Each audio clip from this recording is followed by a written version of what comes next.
The clock. It hangs heavy, an unforgiving eye in the desolate landscape of the late-night pizzeria. 2:00 a.m. Each tick a tiny hammer blow against the dwindling reserves of my resolve.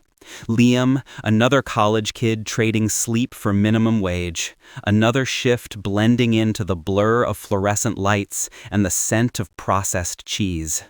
Tonight, however, felt different. A low thrum, a dissonance in the quiet hum of the exhaust fans. Not quite dread, more like the faint metallic tang of an approaching storm. Just another delivery, I told myself, trying to quell the unease that pricked at the back of my neck. The order slip was unusually sparse. M, that was it. No address numbers, just a scrawled approximation of a cross street leading out of town to the forgotten fringes where the streetlights gave up their fight against the encroaching darkness. A large pepperoni, extra cheese. Nothing out of the ordinary, yet the air around the slip felt cooler, a whisper of a chill. I picked up the thermal bag, its familiar weight offering a momentary illusion of normalcy, a tether to the mundane world of grease and cardboard. The engine coughed to life, a tired growl against the oppressive silence of the empty parking lot. The road stretched ahead, a black ribbon unspooling into the deeper black of the night. Streetlights became rarer, then vanished altogether, replaced by the spectral glow of the moon, half hidden behind a veil of thin, bruised clouds. The humid air pressed in, thick and still, carrying the scent of damp earth and something else, something acrid like old iron and forgotten things. The landscape slowly shifted, familiar suburban houses giving way to sparse trees, then dense, oppressive woods. Each mile felt like a descent, a gradual severing from the safety of the known. Then, through the gnarled silhouettes of ancient oaks, it appeared. A house, if you could even call it that, more a skeletal suggestion of one, a fractured memory of what once was. Dilapidated, rotting. The paint was a forgotten whisper of gray, peeling away like diseased skin. Windows, dark and vacant, stared out like hollow eyes, an architectural scream frozen in time. No lights, not even a glimmer, just the profound, suffocating darkness that seemed to emanate from its very bones. The dread solidified, an icy knot in my stomach. This wasn't just old, it was wrong, deeply, fundamentally wrong. I parked a little further down the dirt track, the gravel crunching under the tires sounding impossibly loud in the pervasive quiet. The air outside the car was a physical presence, heavy and expectant. I gripped the pizza box, its warmth a small comfort against the sudden chill that had permeated my very being. Each step towards the front porch felt like wading through treacle.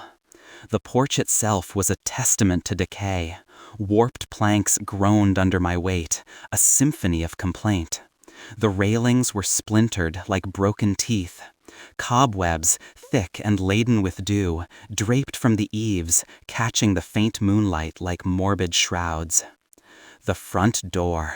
It was a monstrous thing of warped wood and rusted iron, deeply gouged and stained, looking less like an entrance and more like a barrier to something best left undisturbed. I hesitated, my hand hovering, the warmth of the pizza box dissipating in the cold reality of the moment. I knocked. A timid rap first, swallowed instantly by the vast silence. Then, a firmer series of knocks, the sound echoing hollowly within the house, carrying with it a chilling emptiness. No answer, only the return of the profound, suffocating quiet. My phone, no signal, of course, just my luck. I considered leaving the pizza on the porch, cutting my losses, returning to the relative sanity of my car. But something held me. A stubborn sense of duty, or perhaps a creeping curiosity, a perverse fascination with the unsettling quiet. I bent down, placing the pizza box carefully on the warped porch floor, intending to turn and flee. That's when I saw it. Taped to the lid of the box, where moments before there had been nothing, was a small, torn scrap of paper. My heart lurched, my breath caught in my throat. It was a note, scrawled in what looked like dried something, the lines jagged, erratic. My eyes struggled to make sense of the chaotic symbols, but one phrase, stark and chilling, clawed its way into my awareness. A single, impossible instruction. Not a request, but a command, written in a hand that pulsed with a primal hunger. It wasn't about the payment or the 30-minute guarantee. It was about me. The realization hit me like a physical blow. This wasn't a customer. This was something else. Something that had been waiting. My blood ran cold, turning to liquid ice in my veins. The silence, once merely oppressive, now became menacing. It vibrated with an unseen presence, a hungry intelligence that had been watching me, observing my every hesitant move. A sound, a faint, almost imperceptible creak from within the house. The note slipped from my trembling fingers, forgotten. Every instant screamed, "Run, get out, now." I spun around, my feet scrambling for purchase on the rotting wood, the porch planks protesting beneath me with a renewed symphony of groans and snaps. Panic flared, a white-hot terror that consumed all rational thought. My car, the sanctuary, just a few more yards. My hands fumbled with the keys, shaking so violently I could barely insert the key into the lock. The click of the door unlocking was the sweetest sound I'd ever heard. I dove inside, slamming the door shut, locking it with a desperate click. The engine roared to life, a guttural defiance against the oppressive darkness.